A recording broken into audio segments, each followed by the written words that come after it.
এই ন্যাশনাল ইউনিভার্সিটির মাধ্যমে যুগ যুগ ধরে পলিটিক্যাল সায়েন্সের গ্রাজুয়েট তৈরি করব।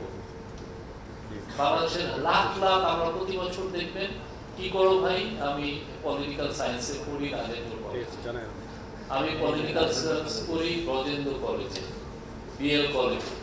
এটা তো দরকার নেই। বাংলাদেশে কত লাখ লাখ লোক পলিটিক্যাল সায়েন্স পড়ে, বাংলাদেশের লাখ লাখ লোক বিবিএ পড়ে। আমার কি এত বিবিএ দরকার আছে? আমি প্রাইভেট ইউনিভার্সিটিগুলোকে আমি কোটা ফিক্স করে দিতে পারছি না যে তোমার এত বিবিএ গ্র্যাজুয়েট বের করা দরকার।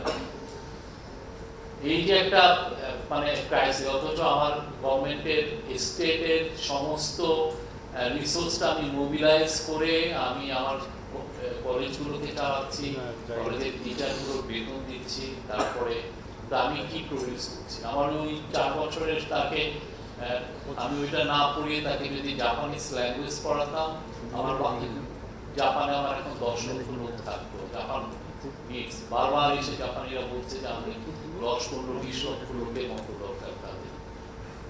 কোরিয়াতে একই অবস্থা, তাদের এখানে ম্যাসিভ ক্রাইসিস, জনসংখ্যার অপ্রতুল, যে কাজটা ওরা পাচ্ছে সে অনুযায়ী জনসংখ্যা অপ্রতুল। ওইখানে আমি কোরিয়ান ল্যাঙ্গুয়েজ শিখাতে পারতাম।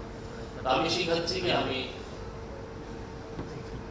পলিটিক্যাল সায়েন্স শিখাচ্ছি, দর্শন ফিলোসফিতে। বাংলাদেশের মতো বোধহয় পৃথিবীতে এত দর্শনের গ্রাজুয়েশন নাই, কোথাও নেই এত দর্শন। আপনি রাষ্ট্রবিজ্ঞান, আপনি হিসাব আমি জানি না, আপনি আমার স্যার বোঝাবেন, বোধহয় আমাদের প্রতি বছর কয়েক লাখ রাষ্ট্রবিজ্ঞান থেকে গ্রাজুয়েশন করে।